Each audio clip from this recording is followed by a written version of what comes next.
Juan Soto to the LA Dodgers just might break baseball if it goes down. We have some more information on the Juan Soto situation that we need to talk about, something that makes the Dodgers one of the favorites to land Juan Soto, and we'll dive into some more information that might give you more clarity on the Dodgers might just be the favorite. But we're going to talk about that. We're going to talk about teams that are now maybe eliminated from the Juan Soto sweepstakes. If we are really going to see a Juan Soto trade, which it sounds like we will happen this trade deadline, then there will be some teams that are probably eliminated from the Soto sweepstakes, unfortunately. So if you want Juan Soto on your team, make sure to hit the like and subscribe so you don't miss any of the upcoming baseball content. It's going to get hot and heavy with the trade deadline coverage. So if you are subscribed and you don't have the alerts hit yet, make sure to hit the alerts so you know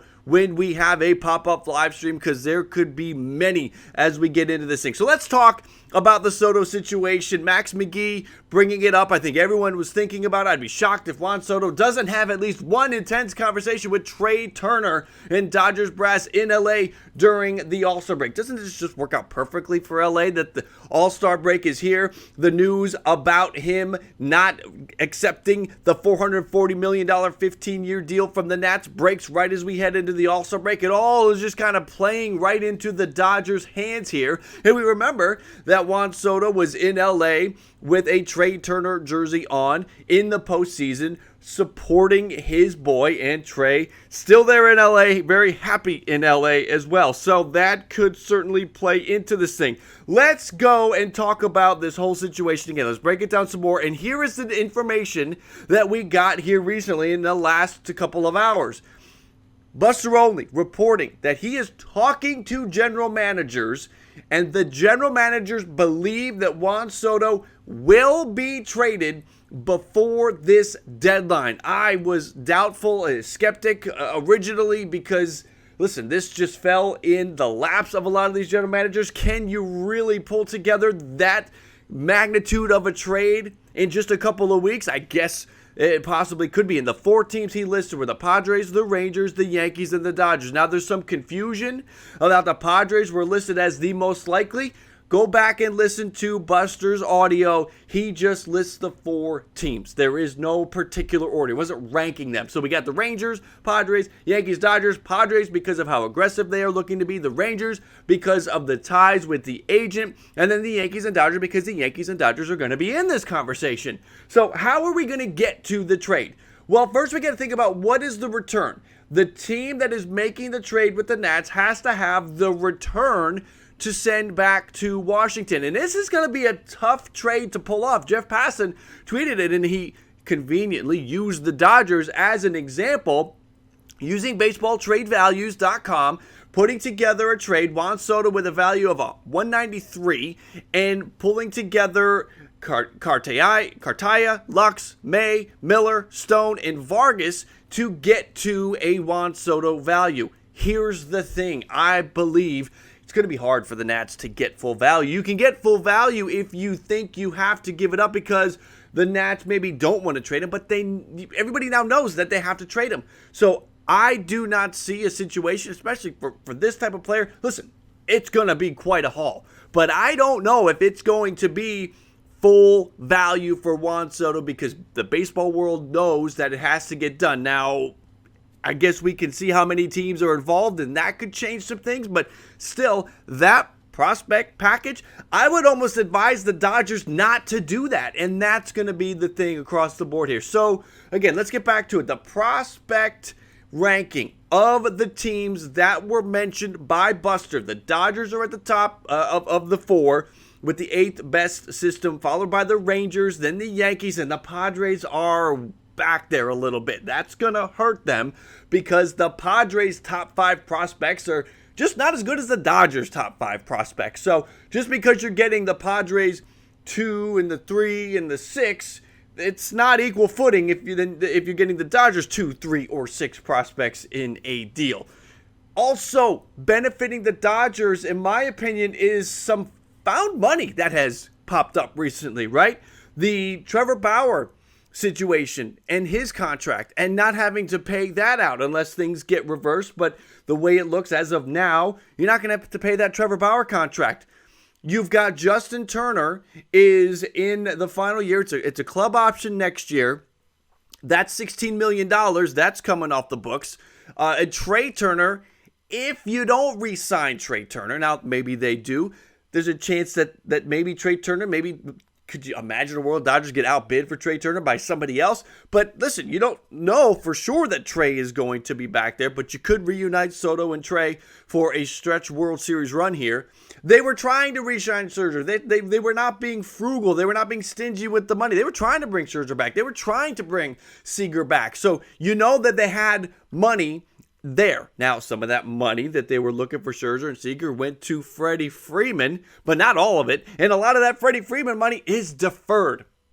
So all of a sudden, when you think about it, there's a lot of found money here for the LA Dodgers that will help them. So let's talk about a potential trade. And Dodger fans, I want you to comment.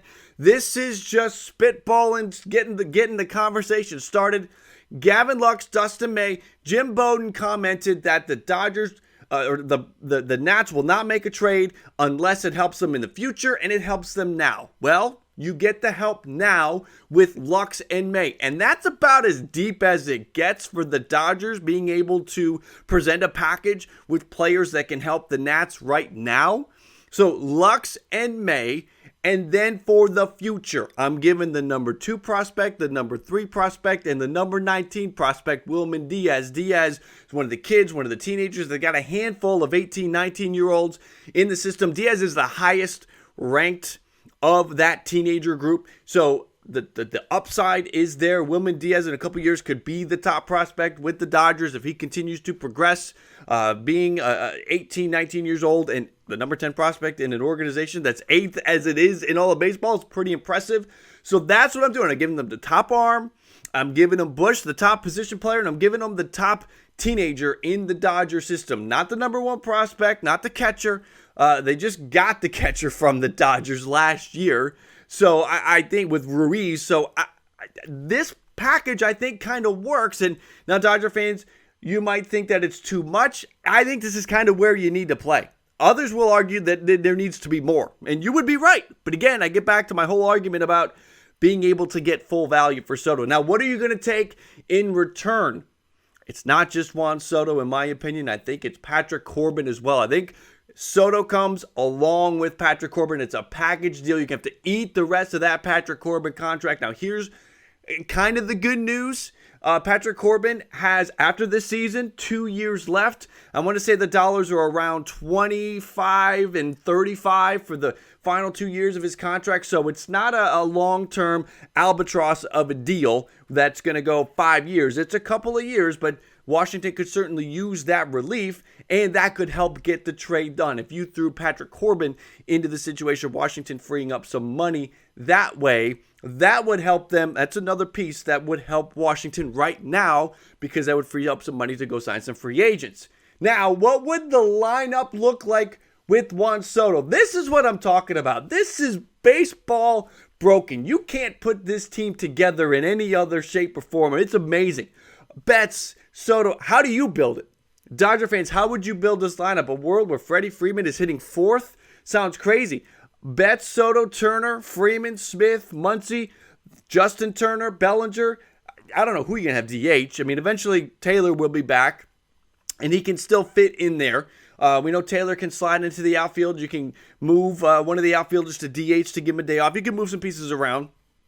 So whoever DHs is essentially what we're looking at here. But what a team this would be. Again, we're talking about breaking baseball with this kind of a lineup. It already felt kind of broken with Freddie Freeman coming on board, and now maybe Juan Soto. The Dodgers, certainly with the payroll, they're one of the top payroll teams. They have the best prospect farm system of all the teams that are now linked to the Final Four, if you will, according to Buster Olney and the GMs and the executive he's talking to. Braves and Mets, it's probably going to be an extreme long shot. I'll go as far as to say you might be eliminated from the group, because why would the Nats want to send Soto to a rival. This package, this trade, is to help rebuild the Nats after the Juan Soto era. Last thing you want is maybe the best player for the next 10 years to be on a rival. So I can't see Braves and Mets having a chance here.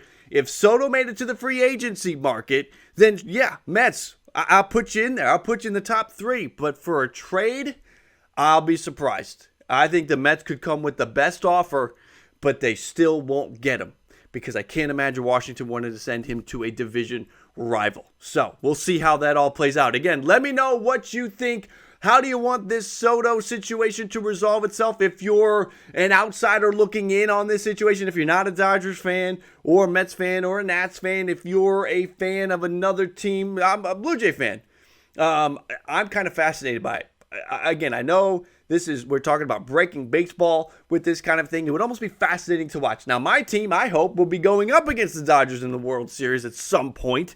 I would be afraid of this, obviously.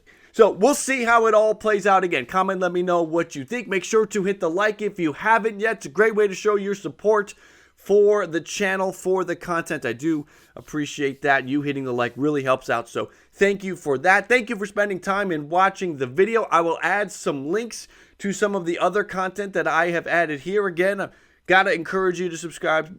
Ton of content coming with the trade deadline, so make sure you're here for it and hit those alerts. Again, thank you everybody for spending some time with the channel. I appreciate it. As always, thank you for watching my video.